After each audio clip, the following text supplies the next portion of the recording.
Doctor Praneetha suicide selfie video సంచలనంగా మారింది. అత్తమామల వేధింపుల కారణంగానే తను సూసైడ్ చేసుకుంటున్నట్లు లెటర్తో పాటు వీడియోలోనూ పేర్కొంది. ప్రస్తుతం జీవన్ హాస్పిటల్లో డాక్టర్ ప్రణీత ట్రీట్మెంట్ అందుతుంది. డాక్టర్ ప్రణీత మానసిక పరిస్థితి బాగోలేదు అంటూ భర్త, అత్తమామలు సంచలన వ్యాఖ్యలు చేశారు. ప్రస్తుతం ప్రణీత అమ్మ ఉన్నారు.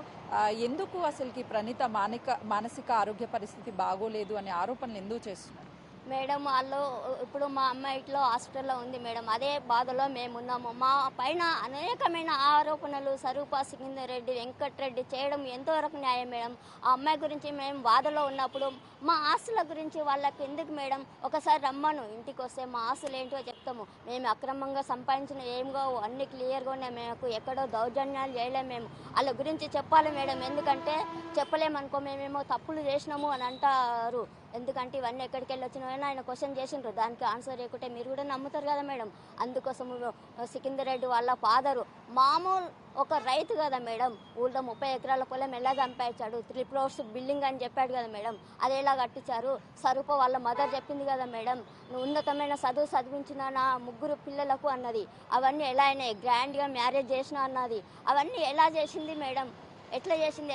మామూలు రైతు అవన్నీ ఎలా చేయాలి? అదే కాలనీలో, ప్రెస్ కాలనీలో 3 ప్లాట్లు ఎలా వచ్చినాయి మేడం? దౌర్జన్యంగా అన్ని లావుకుంటాడు మేడం. కావాలంటే ఆయన గురించి ఎంక్వైరీ చేయాలంటే కాలనీ ప్రెసిడెంట్ని కలవండి, సెక్రటరీని కలవండి మేడం. వాళ్ళ కాలనీలో ఒక 4 చుట్టాలు ఉన్నారు. వాళ్ళు ఒక్కరే వాళ్ళకి సపోర్ట్. కాలనీ అంతా వీళ్ళకి అగ్నెస్ట్ మేడం. మా పైన ఆరోపణలు చేసేటప్పుడు ఆయన జాగ్రత్త పెట్టుకొని మాట్లాడితే ఈరోజు వాళ్ళ గురించి నేను బయట పెట్టేదాన్ని కాదు మేడం. వెంకటరెడ్డి, సికిందర్ రెడ్డి వాళ్ళ నాన్న పేరు వెంకటరెడ్డి. అతనికి 2 సిస్టర్స్ ఉన్నారు మేడం. వాళ్ళు వీళ్ళ చాలా మానసికంగా కుంగిపోయి ఇప్పుడు ఇద్దరికి మాటలు లేవు మేడం. వాళ్ళ చిన్న చెల్లెలుగా పేర్లు మెన్షన్ చేస్తే వాళ్ళు చాలా బాధపడతారు. ఎందుకంటే వాళ్ళ హస్బెండ్ కోల్పోయి వాళ్ళు చాలా బాధలు ఉన్నారు. అందుకోసం అలాంటిది ఆ టాపిక్లన్నీ మనం తేవద్దు. కానీ ఇప్పుడు తెచ్చేటట్టుగా అతను నిన్న చేశాడు కనుక మనకు కంపల్సరీకి దానికి చెప్పవాలి కదా మేడం. చెప్పకుంటే మా పైన వచ్చిన ఆరోపణలన్నీ నిజమే అని అనుకుంటారు కదా మేడం. అందుకోసం సికిందర్ రెడ్డి అనే అతను యుఎస్ వెళ్ళినప్పుడు మనకు కొద్దిగా డిపాజిట్ పెట్టాలి కదా మేడం. వాళ్ళు ఒక 3 ఎకరాల ల్యాండ్ ఇచ్చారు. వాళ్ళ చిన్న చెల్లెలి పేపర్స్ బ్యాంకులో పెట్టి వెళ్తే అవి వీళ్ళ పేరు పైన చేసుకొని ఎక్కడిది అవి నావే కదా అన్నట్టు అక్రమంగా రిజిస్ట్రేషన్ చేయించుకున్నారు మేడం. అవన్నీ మాకు తెలియవు అనుకుంటారా? తెలుసు. వాళ్ళ చెల్లెళ్ళను చాలా పోర్ట్రేట్ చేశారు, సంపాదించారు. రామ్దాస్ పెళ్లిలో కూడా చాలా లావుకున్నాడు. అతని చెల్లెలి భర్త వీళ్ళు పెట్టిన టెన్షన్స్తో హార్ట్ అటాక్ వచ్చి లంగ్స్ పాడైపోయింది, చనిపోయాడు. సావుతో పోరాడిండు ఒక 1 year మేడం. వాళ్ళ అక్రమాలు అన్నీ మాకు తెలుసు. తెలిసిన కానీ మేము ఎందుకు బయట పెట్టలేము మేడం? మేము ఎందుకు ఇన్ని రోజులు చెప్పలేకపోయినామంటే నిన్న మా పైన కామెంట్ చేసింది కదా మేడం. దానికి మేము కంపల్సరీ కౌంటర్ ఇవ్వాల్సి వచ్చింది మాకు. ఒక వ్యక్తి చనిపోవడానికి ఇది మొత్తం కూడా సికిందర్ రెడ్డి వాళ్ళ తండ్రే కారణమా? Yes madam, Sikandar Reddy main. Sikandar Reddy, Venkatareddy, Swaroopa సొంతం చెల్లెలు భర్త చనిపోయాడు. చెల్లెళ్ళ దగ్గర లావుకున్నాడు. కాలనీ వాళ్ళ దగ్గర చాలా దౌర్జన్యం మేడం. అదంతా కాలనీ అంతా తెలుసు మేడం. మీకు ఎంక్వైరీ కావాలంటే వాళ్ళ కాలనీ ప్రెసిడెంట్ పేరు నాకు తెలియదు మేడం. వెళ్ళి అడగండి మేడం. ప్రణీత అదేవిధంగా సికిందర్ రెడ్డి పెళ్లికి మేము కట్నం ఇచ్చాము, బంగారం ఇచ్చాము, వెండి ఇచ్చాము అని చెప్తుంటే సికిందర్ రెడ్డి ఏమీ ఇవ్వలేదు, ఒకవేళ ఇస్తే అంత డబ్బులు వాళ్ళకి ఎక్కడి నుంచి వచ్చాయని అడుగుతున్నారు. వచ్చినవి అంటే మాకు ఊళ్ళో ల్యాండ్ ఉంది మేడం. ల్యాండ్ ఉన్నప్పుడు మేము పొలము పంట పండించుకుంటాము. ఇంకా ఎంప్లాయీ ఎంతో ఇంతింత మేము సంపాదించుకుంటాము. మా పెండ్లప్పుడు కొన్ని గిఫ్టులు మా సిస్టర్ వాళ్ళు వాళ్ళ బాబాయ్ వాళ్ళు పెడతారు కదా మేడం. 1 kg గోల్డ్ ఈజీగా అవుతుంది మేడం. రిలేషన్షిప్ అన్నప్పుడు ఒక 5 తులాలు 10 తులాలు మాకు ఫస్ట్ అమ్మాయి ఆమె రిలేషన్లోనే చాలా పవర్ఫుల్ అమ్మాయి, ఈమె చాలా ఇంట్రెస్టింగ్. గిఫ్టులు పెట్టారు మేడం. మేము పెట్టాము అంతా కలిసి kg గోల్డ్ అయింది. ఒక 5 kgల వెండి పెట్టాము. ఇంట్లకు కట్నం ఇచ్చాము, ఆడబిడ్డలది ఇచ్చాము. ఇంకా 2 acres ల్యాండ్ కూడా ఇస్తాము అని కూడా ఒప్పుకోలేమని కాదు మేడం. ఎందుకంటే 6 monthsకే గొడవలు వచ్చినాయి కనుక ఆ ల్యాండ్ మేము రిజిస్ట్రేషన్ చేయలేకపోయినాము. ఆయన బిహేవియర్ అలా ఉంది. రేపు ఏంటో తర్వాత చేద్దాంలే అన్నట్టుగా చేయలేము మేడం మేము. అది పెళ్ళైన 8 సంవత్సరాల్లో 6 నుంచి 8 నెలలు మాత్రమే అమ్మాయి నాతో కలిసి ఉంది, తర్వాత కలిసి లేదు అని అంటున్నారు. వాస్తవమేనా? No madam. అమెరికాలోనే 1 year ఉన్నాడు కదా మేడం. 1 year ఉన్న తర్వాతనే ప్రెగ్నెన్సీ వచ్చింది. 8 months ఎలా ఉంది మేడం? 2018లో మ్యారేజ్ అయింది కదా, డిసెంబర్ 21కి అయింది కదా మేడం. అయిన తర్వాత అమ్మాయి మళ్ళీ డిసెంబర్లో వాళ్ళ వెంకటరెడ్డి వాళ్ళ పెద్ద సిస్టరు కూతురుది మ్యారేజ్ అయితే వచ్చింది మేడం మా పాప.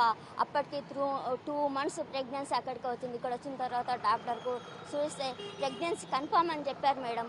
మరి కాపురం చేయనప్పుడు ప్రెగ్నెన్సీ ఎలా వచ్చింది మేడం? అమెరికాకి వెళ్ళే కదా ప్రెగ్నెన్సీతో వచ్చిన విషయం కూడా తనకి చెప్పలేదు ఇండియాకి వచ్చే వరకు అని చెప్తున్నారు. నిజమే మేడం. మేము హాస్పిటల్కి వెళ్ళినాం, నేను మా పాప. రెయిన్బో హాస్పిటల్, డాక్టర్ పేరు కూడా అన్నీ ఉన్నాయి మేడం మా దగ్గర.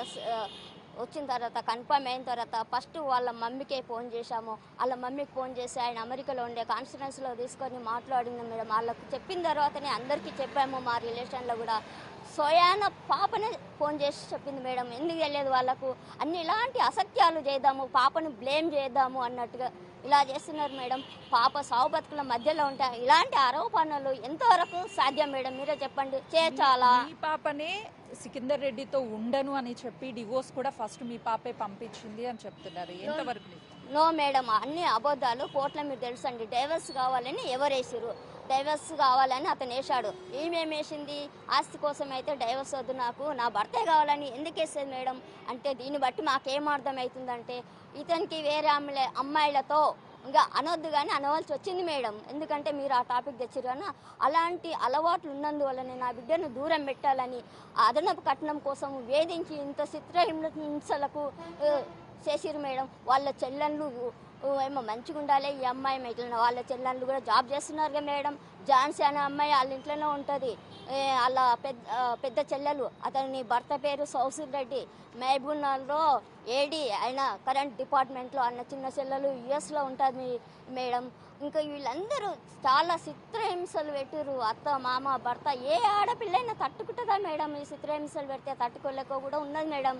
మీరు రౌడీలాగా ప్రవర్తిస్తూ ఇంటి మీదకి వెళ్ళి గతంలోనూ 50 మందితో వాళ్ళ అమ్మా నాన్నల మీద దాడి చేయించారు అని చెప్తున్నారు.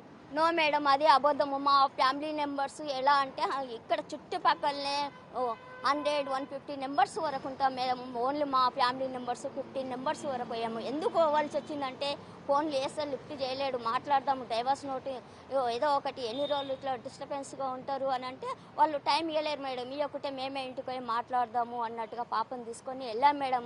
వెళ్ళిన తర్వాత అతను అందట్లో ఏమన్నాడు అని అంటే, సరే మేము బయట అపార్ట్మెంట్ తీసుకొని ఉంటాము, ఇప్పుడు మా మమ్మీకి మాకు వర్తలేదు కదా అన్నాడు మేడం. సరే అని అన్నాం. అట్లా ఉంటే సంతోషము కదా ఇద్దరికి పడినందుకు అని అనుకున్నాం మేడం.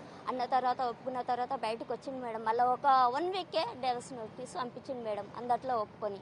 మీ నుంచి ప్రాణహాని ఉంది వాళ్ళ తల్లిదండ్రులకి వాళ్ళ కుటుంబానికి అని చెప్తున్నారు.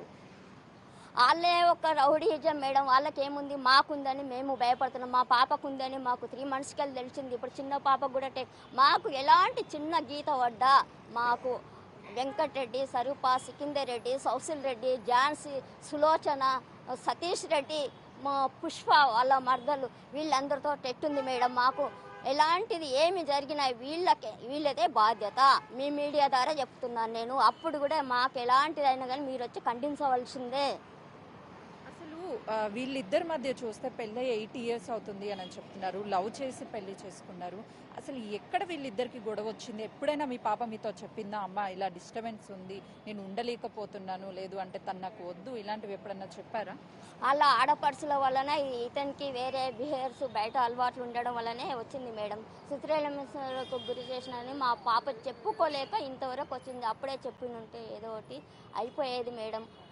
మాకు ఎప్పుడైతే తెలిసిందో అప్పటికెళ్ళి మేము సంధించినాం కనుకనే ఇది బయటకు వచ్చింది మేడం. అంటే సపరేట్ ఉండాలి, అత్తామామలతో ఉండొద్దు, మనం బయట ఉండాలి, పాపను కూడా అత్తామామకి చూయించొద్దు అని చెప్పేసి మీ పాప ఎప్పుడైనా సరే ప్రెజర్ తీసుకొచ్చిందా వాళ్ళ మీద? నో మేడం, ఎప్పుడు తీసుకురాలి. అలాంటిది పాప పుట్టిన తర్వాత కూడా మేమే ఉంచుకున్నాము. మా దగ్గరనే ఎన్నడూ వాళ్ళు చూసేవాళ్ళు గారు.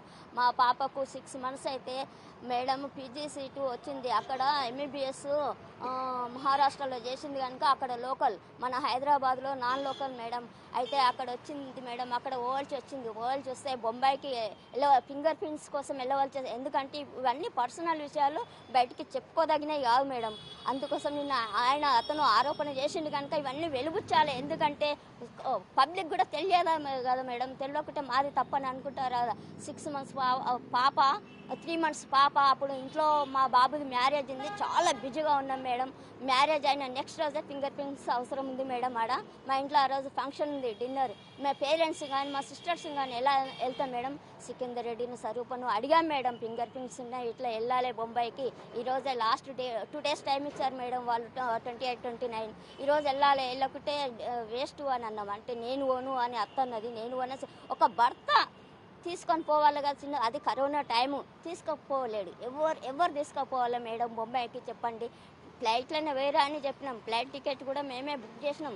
ఈ చిల్లీ క్వశ్చన్స్ అన్నీ మేము చెప్పొద్దు మేడం, కాకపోతే చెప్పుకోవాల్సి వచ్చింది కనుక చెప్పుతున్నాం మామ. ఎందుకంటే పాపం చూపించలేరు అన్నది కదా, దానికి కౌంటర్ మేము చెప్పవలసిందే కదా మేడం. ఫైనల్లీ సికిందర్ రెడ్డి కానీ వాళ్ళ తల్లిదండ్రులు చేస్తున్నటువంటి ఆరోపణల మీద ఏం చెప్తారు?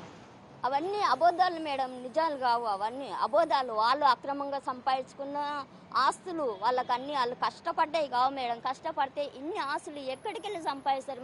అదే దౌర్జన్యం, రౌడీజము. వెంకటరెడ్డి అనే అతను సేమ్ తండ్రి కొడుకు, సేమ్ టు సేమ్. వాళ్ళ మదర్ కూడా సిటీలో బిజినెస్ చేస్తుంది, ఫైనాన్స్ నడిపిస్తుంది.